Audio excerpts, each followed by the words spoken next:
الحمد للہ رب العالمین والصلاة والسلام علی خاتم النبیین اما بعد فاعوذ باللہ من الشیطان الرجیم بسم اللہ الرحمن الرحیم الصلاة والسلام علیک یا رسول اللہ وعلی آلک واصحابک یا حبیب اللہ الصلاة والسلام علیک یا نبی اللہ وعلی آلک واصحابک یا نور اللہ۔ مدنی چینل کے ناظرین، آپ دیکھ رہے ہیں پروگرام قرآن پاک ترجمہ و تفسیر کے ساتھ۔ اس پروگرام میں ہم قرآن پاک کی آیات، ان کا ترجمہ اور پھر تفسیر صراط الجنان سے ترتیب وار سن رہے ہیں، اور سورہ انفال کی تفسیر جاری ہے۔ الحمدللہ پچھلے پروگرام میں ہمارے 9 پارے مکمل ہوئے اور آج سے 10ویں پارے کا آغاز ہونے جا رہا ہے۔ اللہ کریم قرآن پاک کے حق کو حق سمجھنے اور اس پر عمل کرنے، باطل کو باطل جاننے اور اس سے بچنے کی توفیق عطا فرمائے۔ رحمت عالم نور مجسم شاہ آدم و بنی آدم صلی اللہ علیہ وآلہ وسلم نے ارشاد فرمایا، تم جہاں بھی ہو مجھ پر درود پڑھو کہ تمہارا درود مجھ تک پہنچتا ہے۔ صلو علی الحبیب صلی اللہ علی محمد صلی اللہ علیہ وآلہ وسلم۔ اعوذ باللہ من الشیطان الرجیم بسم اللہ الرحمن الرحیم۔ وَاعْلَمُوا أَنَّمَا غَنِمْتُم مِّن شَيْءٍ فَأَنَّ لِلَّهِ خُمُسَهُ وَلِلرَّسُولِ وَلِذِي الْقُرْبَى وَالْيَتَامَى وَالْمَسَاكِينِ وَابْنِ السَّبِيلِ إِن كُنتُمْ آمَنتُم بِاللَّهِ وَمَا أَنزَلْنَا عَلَى عَبْدِنَا يَوْمَ الْفُرْقَانِ يَوْمَ الْتَقَى الْجَمْعَانِ واللہ علی کل شیء قدیر۔ آسان ترجمہ قرآن کنز العرفان۔ اور جان لو کہ تم جو مال غنیمت حاصل کرو تو اس کا 5واں حصہ خاص اللہ کے لیے اور رسول کے لیے اور رسول کے رشتہ داروں کے لیے اور یتیموں اور مسکینوں اور مسافروں کے لیے ہے، اگر تم اللہ پر اور اس پر ایمان رکھتے ہو جو ہم نے اپنے خاص بندے پر فیصلے کے دن اتارا، جس دن دونوں فوجیں آمنے سامنے ہوئی تھیں، اور اللہ ہر شے پر قادر ہے۔ ناظرین کرام، اس آیت میں اللہ پاک نے مال غنیمت کا حکم اور اس کی تقسیم کا طریقہ بیان فرمایا۔ مال غنیمت کسے کہتے ہیں یہ بھی جان لیجئے۔ وہ مال جسے مسلمان کفار سے جنگ میں قہر و غلبے کے طور پر حاصل کریں اسے مال غنیمت کہتے ہیں، اور جنگ کے بغیر جو مال کفار سے حاصل کیا جائے جیسے خراج اور جزیہ، اس کو مال فے کہتے ہیں۔ یاد رہے کہ مال غنیمت کا حلال ہونا رسول پاک صلی اللہ علیہ وآلہ وسلم کی امت کی خصوصیات میں سے ہے۔ سابقہ امتوں میں سے کسی کے لیے بھی مال غنیمت حلال نہیں تھا۔ حضرت ابو ہریرہ رضی اللہ عنہ سے روایت ہے کہ رسول اللہ صلی اللہ علیہ وآلہ وسلم نے ارشاد فرمایا، ہم سے پہلے کسی کے لیے غنیمت حلال نہیں ہوئی، اللہ پاک نے ہمارا ضعف اور عجز دیکھ کر ہمارے لیے اسے حلال کر دیا۔ حضرت ابو امامہ رضی اللہ عنہ سے روایت ہے، حضور اقدس صلی اللہ علیہ وآلہ وسلم نے فرمایا، اللہ پاک نے مجھے تمام انبیاء علیہم السلام سے افضل فرمایا، یا یوں ارشاد فرمایا کہ میری امت کو تمام امتوں سے افضل فرمایا اور ہمارے لیے غنیمت حلال کی۔ مال غنیمت کے حکم اور اس کی تقسیم سے متعلق چند مسائل ہیں۔ مال غنیمت میں سے خمس یعنی 5واں خاص حصہ اللہ تبارک و تعالی اور اس کے رسول صلی اللہ علیہ وآلہ وسلم کے لیے ہے۔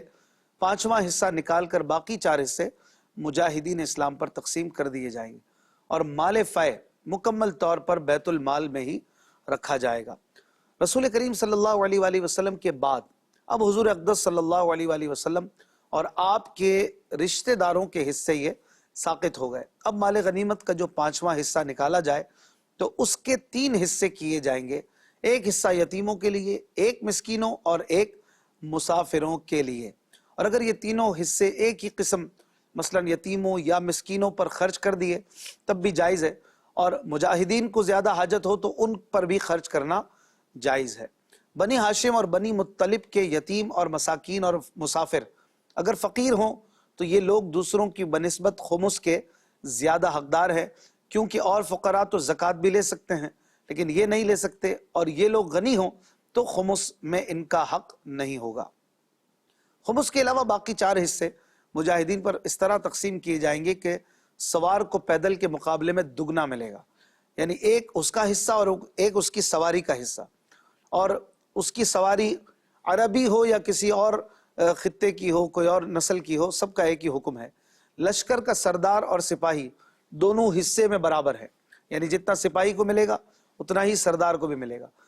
اونٹ، گدھے اور خچر کسی کے پاس ہوں تو ان کی وجہ سے کچھ زیادہ نہ ملے گا، یعنی اسے بھی پیدل والے کے برابر ملے گا، اور اگر کسی کے پاس چند سواریاں ہوں تب بھی اتنا ہی ملے گا جتنا ایک سواری والے کو ملے گا۔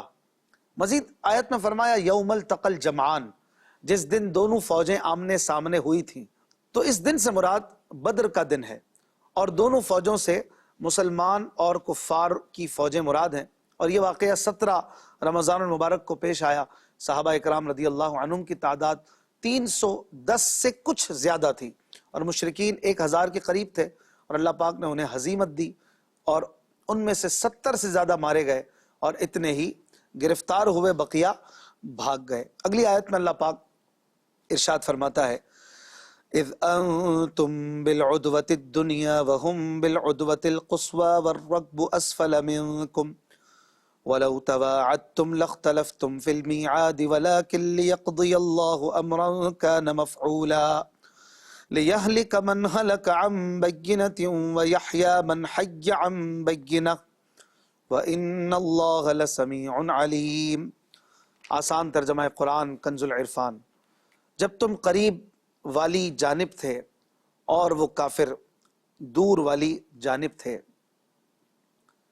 اور قافلہ تم سے نیچے والی طرف تھا، اور اگر تم آپس میں کوئی وعدہ کرتے تو ضرور مدت کے بارے میں تمہارا اختلاف ہو جاتا، لیکن کیونکہ اللہ پاک نے اس کام کو پورا کرنا تھا جسے ہو کر ہی رہنا تھا، تاکہ جسے ہلاک ہونا ہے وہ واضح دلیل سے ہلاک ہو، اور جو زندہ ہے وہ بھی واضح دلیل سے زندہ رہے، اور بے شک اللہ ضرور سننے والا جاننے والا ہے۔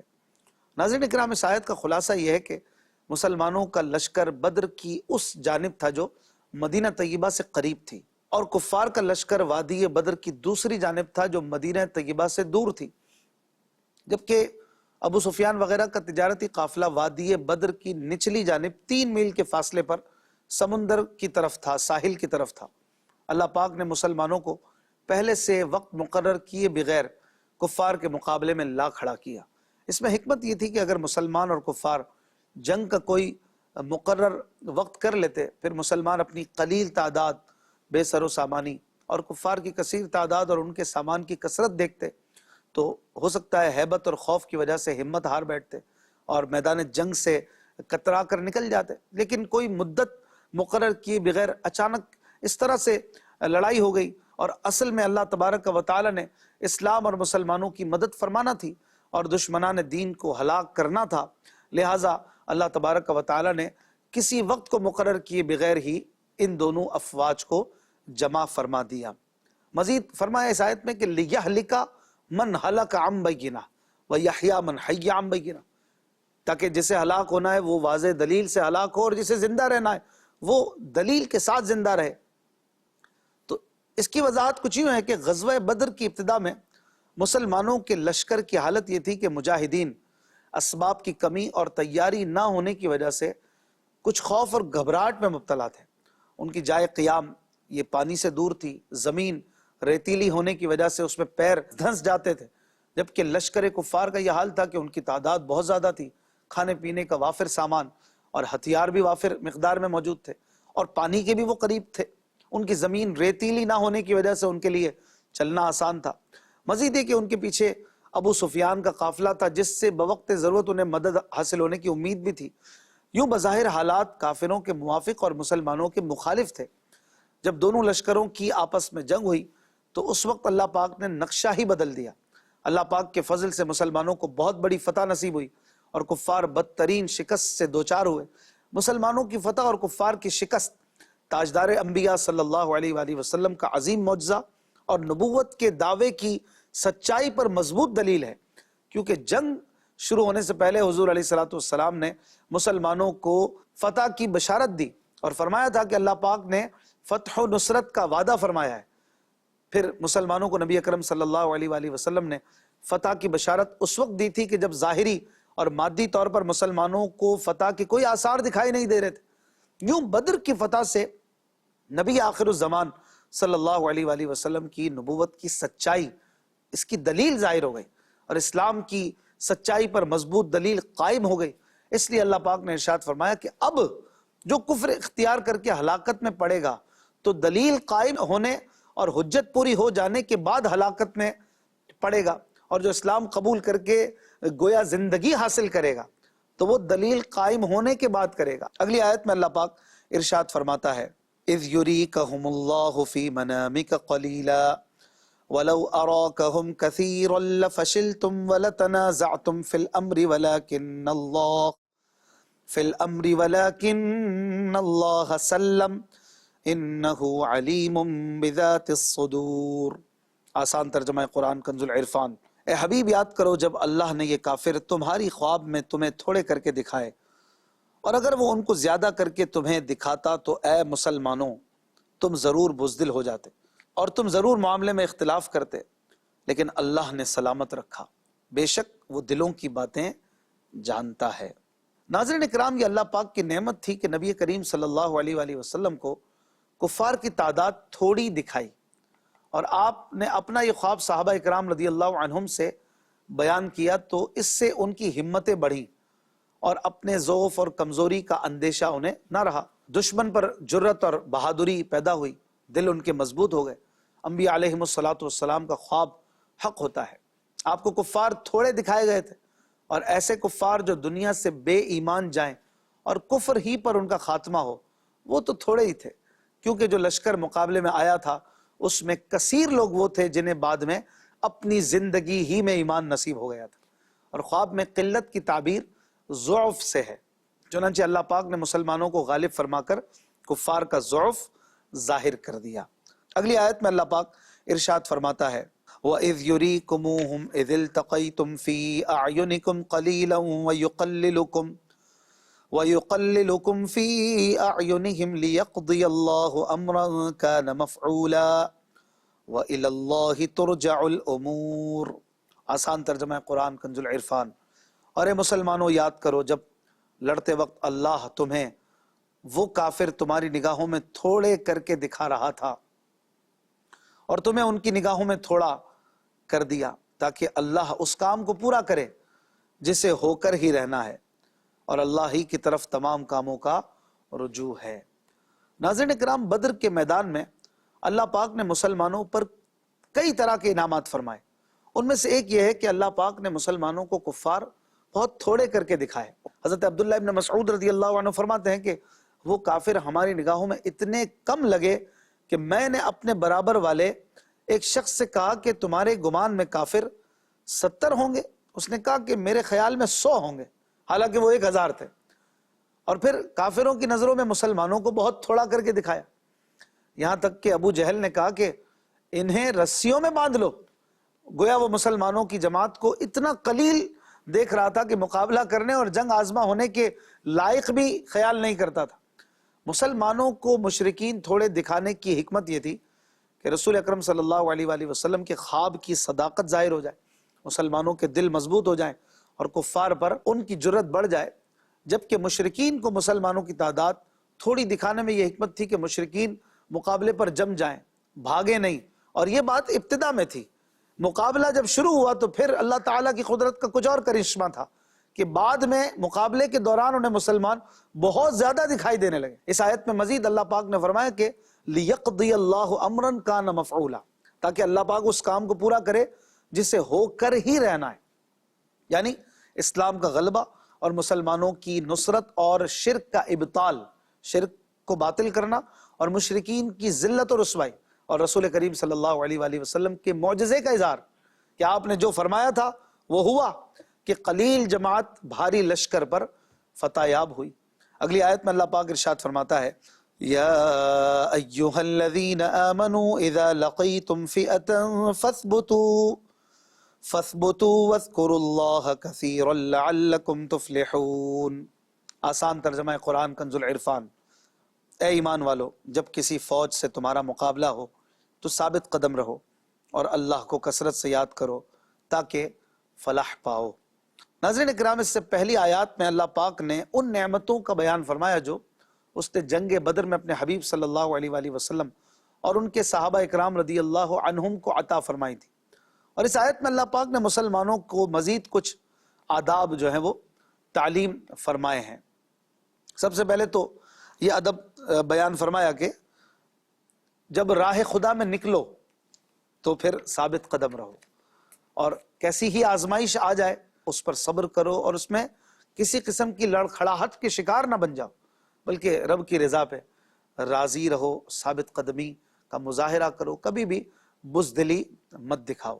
حضرت عبداللہ ابن عمر رضی اللہ عنہما سے روایت ہے، رسول اللہ صلی اللہ علیہ وآلہ وسلم نے فرمایا، تم دشمنوں سے مقابلے کی تمنا نہ کرو اور اللہ پاک سے عافیت طلب کرو، اور جب دشمنوں سے مقابلہ ہو تو ثابت قدم رہو اور اللہ پاک کو یاد کرو۔ حضرت ابو ایوب انصاری رضی اللہ عنہ سے روایت ہے کہ رسول اللہ صلی اللہ علیہ وآلہ وسلم نے فرمایا، جس شخص نے دشمن کے مقابلے میں صبر کیا یہاں تک کہ وہ شہید کر دیا گیا یا اس نے دشمن کو قتل کر دیا تو وہ فتنہ قبر میں مبتلا نہ ہوگا۔ پھر دوسرا ادب سکھاتے ہوئے فرمایا کہ وَاذْكُرُوا اللَّهَ كَثِيرًا، جنگ کے دوران بھی اللہ پاک کا کثرت سے ذکر کرو۔ حضرت ابو مجلز رضی اللہ عنہ فرماتے ہیں کہ جب نبی کریم صلی اللہ علیہ وآلہ وسلم دشمن سے مقابلہ کرتے تو یوں دعا مانگتے، اے اللہ تو میری طاقت اور مددگار ہے، میں تیری مدد سے پھرتا ہوں اور تیری مدد سے حملہ کرتا ہوں اور تیری مدد سے قتال کرتا ہوں۔ حضرت عبداللہ ابن عباس رضی اللہ عنہما نے فرمایا، اللہ پاک نے اپنے نیک بندوں کو انتہائی شدید حالت میں بھی ذکر کرنے کا حکم دیا ہے، اپنی یاد کا حکم دیا ہے۔ اس میں تنبیہ یہ ہے کہ ہر حال میں انسان کا دل اور اس کی زبان اللہ پاک کے ذکر سے تر رہے۔ اگر ایک شخص مغرب سے مشرق تک اپنے اموال کی سخاوت کرے اور دوسرا شخص مشرق سے مغرب تک تلوار سے جہاد کرتا جائے، تب بھی اللہ پاک کا ذکر کرنے والے کا درجہ اور اجر ان سے زیادہ ہوگا۔ سبحان اللہ۔ تو یاد رہے کہ دوران جنگ زیادہ تر ذکر زبان سے ہوگا کہ دل عام طور پر سامنے والے سے مقابلے میں مشغول ہوتا ہے۔ اگلی آیت میں ارشاد فرمایا، وَأَطِيعُوا اللَّهَ وَرَسُولَهُ وَلَا تَنَازَعُوا فَتَفْشَلُوا وَتَذْهَبَ رِيحُكُمْ وَاصْبِرُوا إِنَّ اللَّهَ مَعَ الصَّابِرِينَ۔ آسان ترجمہ قرآن کنز العرفان۔ اور اللہ اور اس کے رسول کی اطاعت کرو اور آپس میں بے اتفاقی نہ کرو، ورنہ تم بزدل ہو جاؤ گے اور تمہاری ہوا یعنی قوت اکھڑ جائے گی، اور صبر کرو، بے شک اللہ صبر کرنے والوں کے ساتھ ہے۔ ناظرین کرام، یہاں پر فرمایا کہ اللہ پاک اور اس کے حبیب صلی اللہ علیہ وآلہ وسلم کی اطاعت کرو، اور یہ حکم ہمیشہ کے لیے۔